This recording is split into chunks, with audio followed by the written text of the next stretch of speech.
All I can think about is Austin saying the science guy, and everyone saying Bill Nye, and Austin saying no, Neil deGrasse Tyson. Yeah. But it was very cool. It was very cool. He's the man.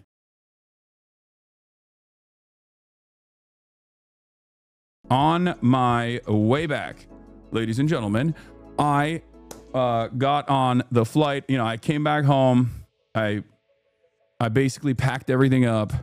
I went to sleep.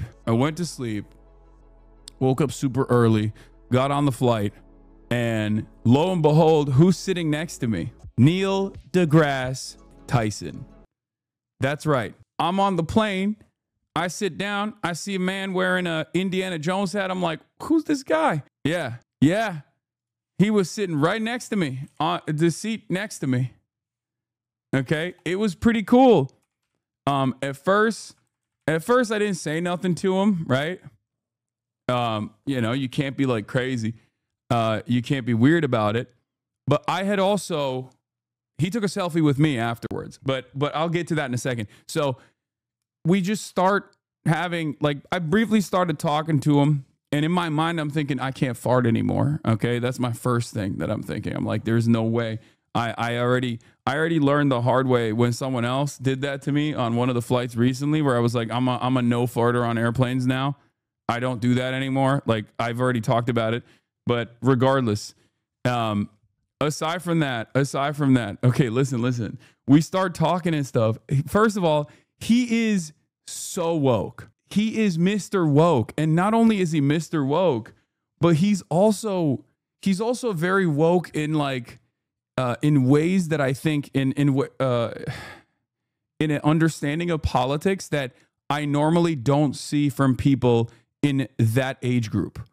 Okay. And I talk to a lot of people who are fairly knowledgeable about politics in that age group, whether they be politicians or whether they be consultants, whether they be members in the media, and their understanding of specifically China, for example, is not like as comprehensive, as open-minded.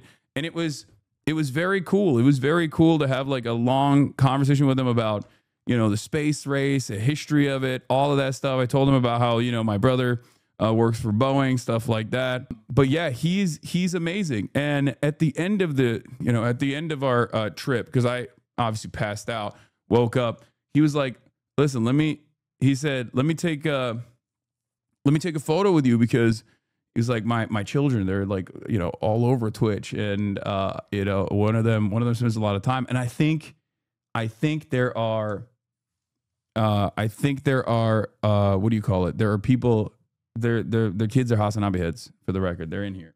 So yeah.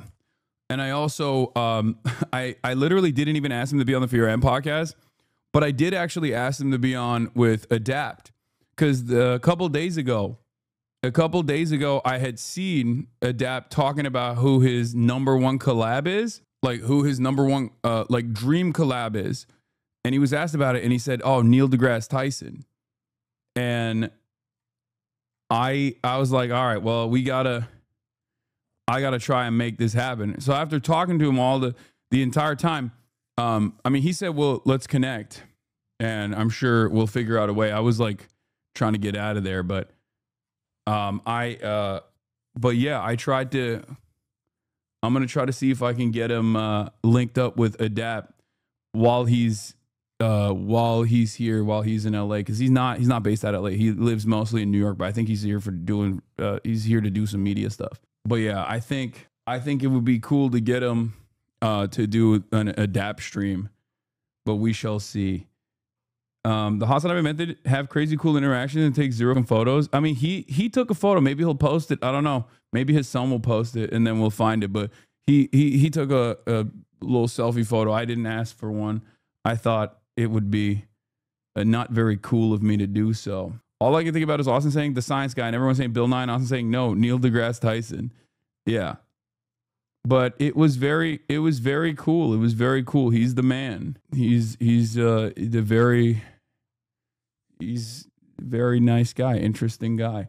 Anyway, he also, the entry point to the convo was quite literally that he's done the Adam Friedland show. I was like, oh, I think you've done I think you did one of my friends' podcast, the Adam Friedland Show, and he was like, yeah. But in any case, that was cool. That was fun.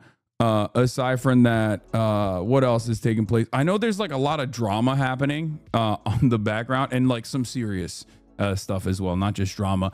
But like, I haven't had even a fraction of a second to figure out any of that stuff, ironically enough, because I've been in New York.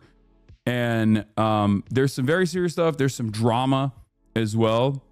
And it's all over. It's all over the Twitch sphere. It's all over the Twitter sphere. It's all over TikTok, it seems. Everyone's yelling at one another. And it's kind of crazy because like I've been so out of it. I have been so out of touch with all of that stuff. And ironically enough, it's like given me tremendous mental clarity, if that makes sense. It's like all this stuff is like popping off, and I'm in New York City. I'm like just oblivious to it all, trying to make sense of what's going on in New York City politics in general. So I'm probably not going to touch it until I get a better understanding of what's going on. But yeah, you got to fix that tumor. I know it's a new one. There's two. It's just so up. It's so up. It's really messed up. But I haven't been able to. I haven't been able to dial into any of that stuff. I obviously I have my own quote unquote drama in terms of the community concerns.